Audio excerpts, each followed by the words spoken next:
You see, I don't think you were looking for something to do when you came here. I think you came here because there's something you want to change in your life.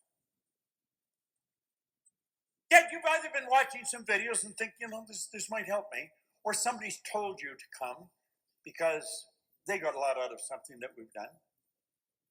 But I don't think you were looking for something to do. You're probably all pretty busy.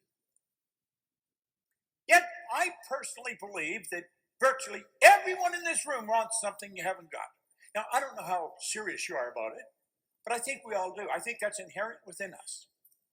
We're spiritual beings, and spirit's always for expansion and for expression. It's never for disintegration. There's something in us that wants to express itself in a greater way. That's what causes us to want. When I was a little boy, my grandmother pretty well raised me, and she said, "You should be satisfied with what you've got." Grandma was wrong. You should never be satisfied with what you've got. Dissatisfaction is a creative state. You should be happy with what you've got, but never satisfied. The very core of our being is to stretch, to expand, to go after something. You see, when people retire and they don't do anything else, pretty soon they die because they have no reason to live. When people have a reason to live, they live. And when they don't, they die. It's that simple. Well, I started to learn something about decision. And you see, if you really want to change something, I don't know what it is, but I think you do want to change something, you're going to have to make some decisions. Now, you're going to gather some real valuable information in here over the next couple of days. No question about it. This stuff is gold.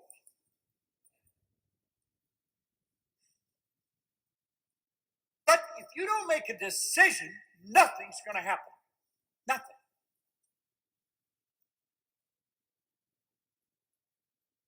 Now, when we go to make decisions, we get stuck because we've never been taught how. Never. Our parents don't even teach us as a rule. They make the decisions for us because they're trying to protect us. They want you to do well, so they're going to make the decisions. Then when you leave home, you're wandering around, what do you think I should do? What do you think I should do? What the hell the person they're talking to doesn't think? They don't know. We don't ask somebody that's already accomplished something what they think we should do. We ask our brother-in-law, the guy next door, the person we're working with. We go to one of our buddies, what do you think I should do, Harry? Harry said, well, I don't know. Let's have a beer and talk about it. I don't know. You see, it's not an accident that 90-some% of the population are not really making it happen. Yet it's not that they can't. We are God's highest form of creation. There is nothing on the planet that will equal us. Do you know, all the other little creatures on the planet are completely at home in their environment. They blend in. They're totally at home in their environment. They blend in. We're the only creature, you and I, we're the only creature on the planet that's totally disoriented in our environment. That's because we have been given the mental faculties to create our own environment. Most people don't know that. They're looking for somebody else to steer the ship for them. Now, let's look at this for a moment. That is one of the biggest things we can learn. I'm going to tell you something. I have never made a decision for my kids. I have never made a decision for them. I'll tell a story. I'll share it with you. Some of you have already heard it. I have two boys. One of them, Raymond, big guy, was in the swim team in school. And he was a good part of the swim team. I went and watched him a few times and talked to the coach, and they liked him. He was tall, strong, Yet, so he was a good part of it. And one day he came in, and you've got kids, some of you, and he was sort of, I always feel like you're circling the field. They're coming in, you're going to land something on you, you're just not sure what it is. And he finally said, Dad, could I talk to you about something? I said, sure, what do you want to talk about? He said, well, I'm thinking of quitting the swim team. I said, okay. He said, what do you think? I said, I don't know. I'm not on the swim team. Well, he said, you think it would be okay? And I said, I don't know, Ray. I don't know.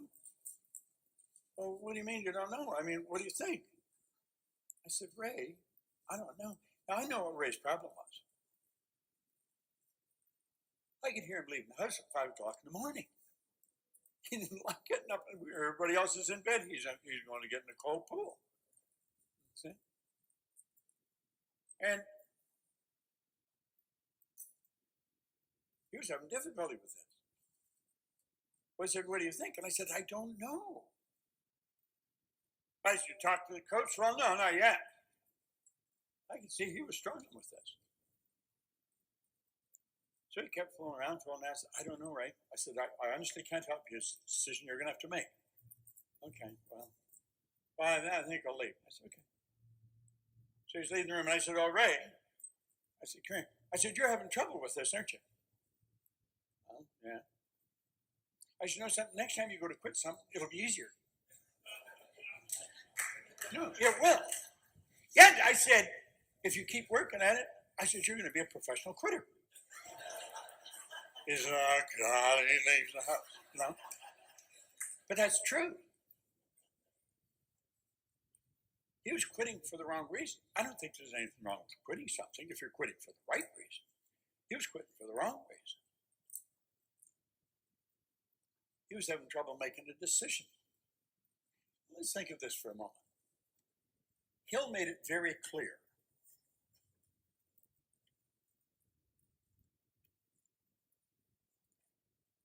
We have a number of people that are watching on Facebook. We had 90 minutes free seminar for anybody on Facebook. What I want to recommend, if you think this is valuable, sign up for the rest of the seminar. Because we're just getting started. You're going to love this information. Register for it. It's very inexpensive, and I'm going to tell you, it's very beneficial.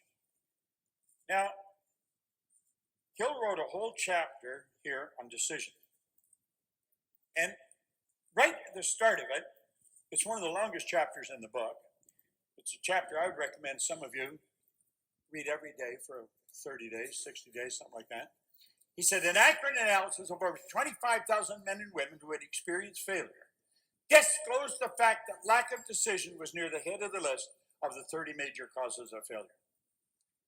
Now, down further on the page, he says, analysis of several hundred people who had accumulated fortunes well beyond the $1 million mark, and keep in mind, this was written in 1937, disclosed the fact that every one of them had the habit of reaching decisions very quickly, very promptly, and changing those decisions very slowly, if and when they were changed at all. People who fail to accumulate money, without exception, have the habit, it's a habit, of reaching decisions, if at all, very slowly, and then of changing the decisions quickly enough. Now, for a long time I wondered, how are they able to make the decisions so damn fast? There's only a small percentage of the population that do this. Just a small percentage. How are they able to do it so fast? Well, I became fascinated with this, and I started studying. And since that's what I was looking for, that's what I found. Now let's look at this for a moment. I want you to think. We're going to switch gears here for a moment. Let those lines represent levels of vibration. Okay?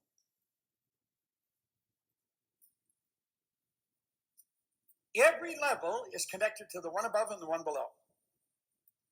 Levels of vibration are all connected. There's no line of demarcation where one stops and another starts. If you study this in depth, you're going to find out everything in this universe is connected. What we say here is no thing. There's something here. Pump more of this no thing into the room and don't let any of it out, and you're going to blow the room up. What you can't see, people say what you don't know won't hurt you. What you don't know can kill you. Look at it. So let's take each frequency, and let's say that Y is me. That's my phone. This Y is you. That's your phone. If I have your number in my phone and I hit it, I'm going to be able to connect with you because I'm on the same frequency. You might be on the other side of the world. You could be in Shanghai. And I'm here in the room. I hit send. You got it. If I take your picture, hit send, simultaneous with me hitting it, the person in Shanghai's got it. And you see, I think you all know this, but we don't spend much time thinking, how the hell does that happen? How does it happen? There isn't any time or space. That's an illusion, but that's a different subject. Here, if I have your number, I can hit send, and simultaneously with me hitting send, you got it. Why? I'm on the same frequency. Now, if I put somebody else's number in, you're not going to get the message. If I get on the wrong frequency, I'm toast. I'm not going to get to you. Okay? Now keep that in mind. We seem to understand this. We're using phones. Now, some of us understand it greater than others, but we do understand it. But when it comes to life, we get lost. We don't understand it. This has everything to do with making decisions. See, some of you are sitting there, and at some point we're going to say something. You're going to say, damn, I should do this. But the paradigm's stopping you. You're not making the decision. Because you're trying to figure out where's the money going to come from, where the help from, how am I going to get this? Who's going to help me? Look, let's say these lines now represent levels of vibration. Levels of vibration are more commonly known as frequencies. That's what I'm talking about here. I get on your frequency. Okay? We think on frequencies. Thought is energy. Thought waves are cosmic waves that penetrate all time and space.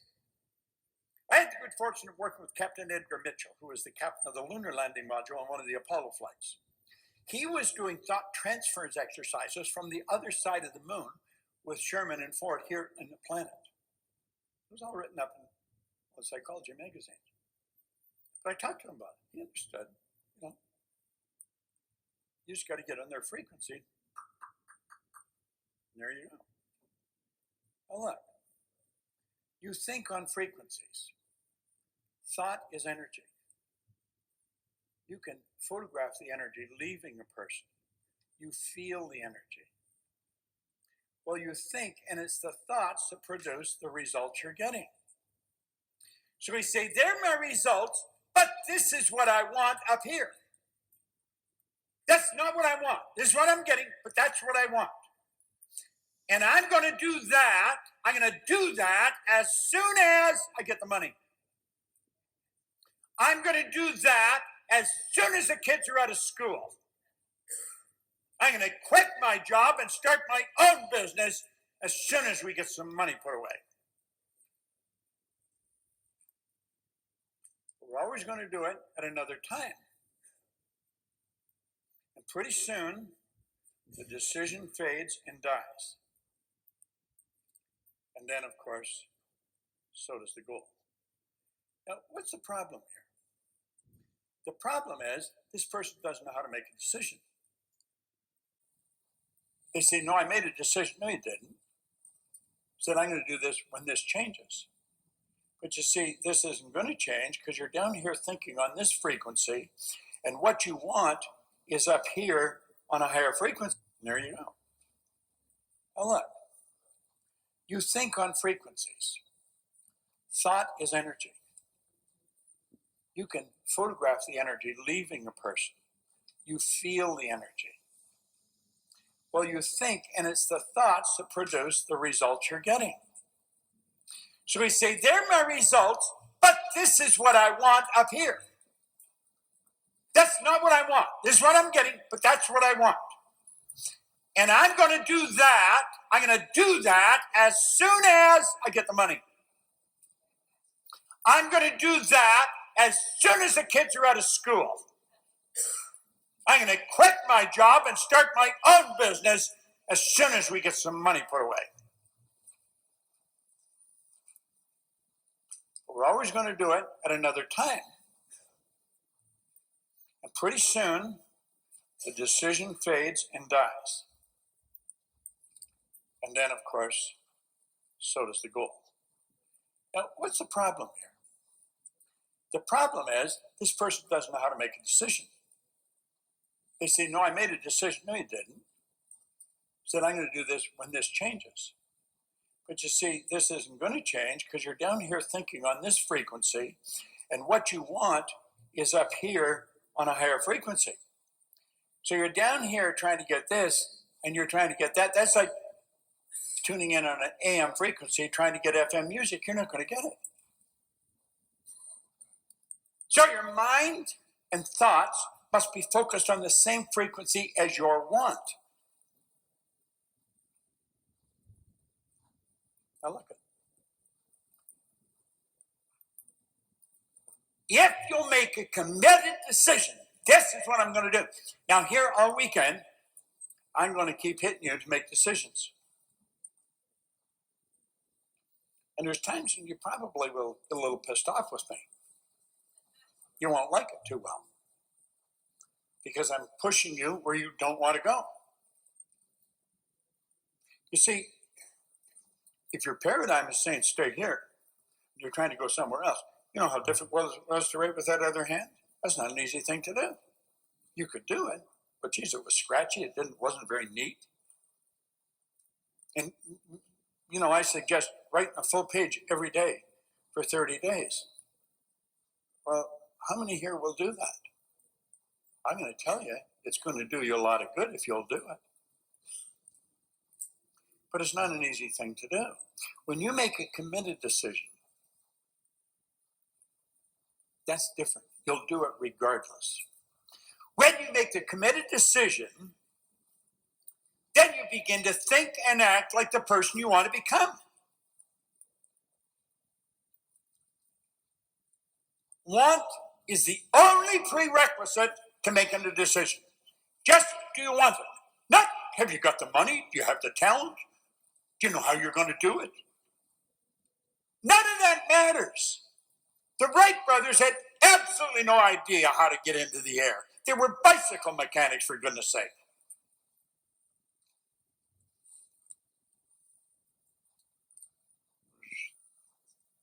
Pascuzzi's and Bill Goldfine, myself.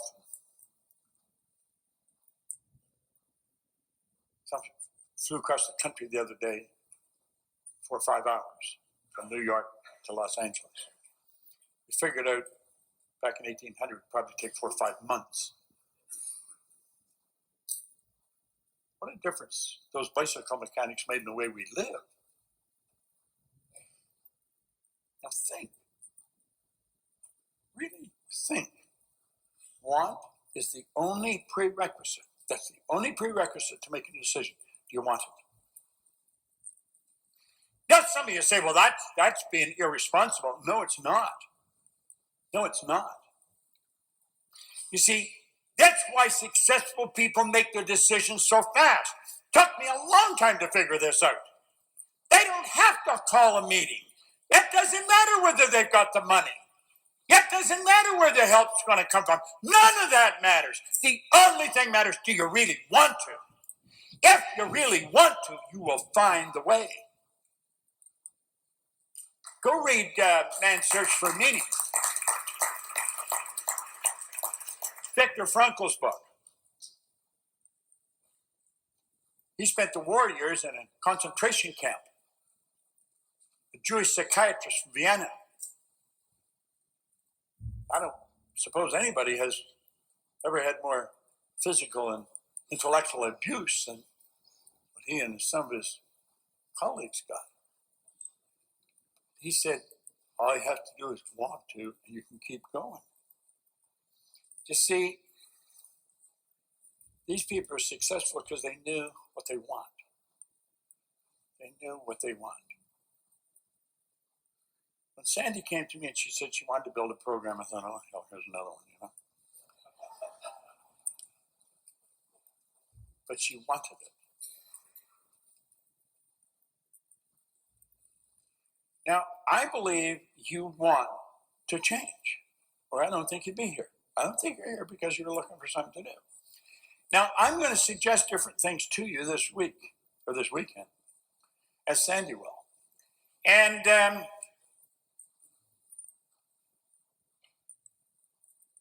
if you'll do them, you'll change. I'm going to have Phil Goldfein come up tomorrow sometime. He came to see me, I don't know, probably close to 20 years ago. A guy named Ed Morrissey phoned me and he said, Bob, I'm talking to a guy here that's reading your book, Born Rich. He doesn't believe I know you. You'll talk to him for a minute. I said, sure. Phil was reading this book and he was trying to tell Ed that he should read this book. And he said, well, I know Bob. I know him. He said, you don't know him? He said, yeah, I know. He's phoned me. So he phoned me. And Phil got on the phone. He says, could I come see you? And I said, sure. Come and see me. And so I got talking to him, and he said, well, what do you want? He said, I want to earn more money. I said, I can show you how to do that. Is that all you want? No, he said, I want to win an Oscar. He's a producer. I said, I can show you how to do that. Is that all you want? No, he said, I want to win an Emmy. And I said, well, I can show you how to do that. I mean, it was almost like, I got a magic wand, Phil, just listen. You know? See, everything you're going to get or do is all going to be the same way. It doesn't matter what it is you're going after. There are laws of your being. If you fall in harmony with the law, you're going to win. If you go against it, you're going to lose. So I was unsure how to do it. Now, I was reading since 1930 when they started to give out Oscars. There's been 3,074 of them awarded.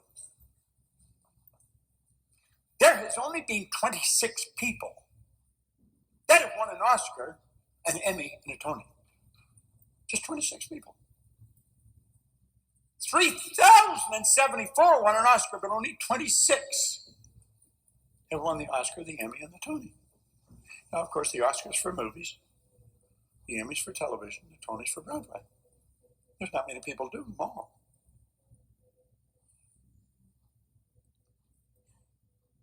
Kelly and Robert Pascuzzi and myself went with Phil the other night to the Marquis Theater in New York to see Tootsie on Broadway as producer. The critics praised it. On Tuesday, they're going to announce people that have been nominated for a Tony. He's going to win a Tony. And he's going to be number 27 that have won an Oscar, an Emmy, and a Tony. Stand up. Stand up. Give him a hand.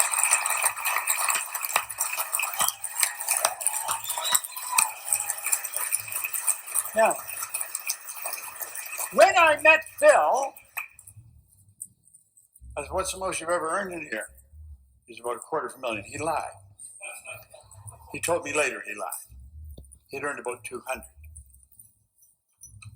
Phil earns millions of dollars. I was asking, I found out that the average producer might make 1 or 2 movies every maybe 3 years. Last year he made 10.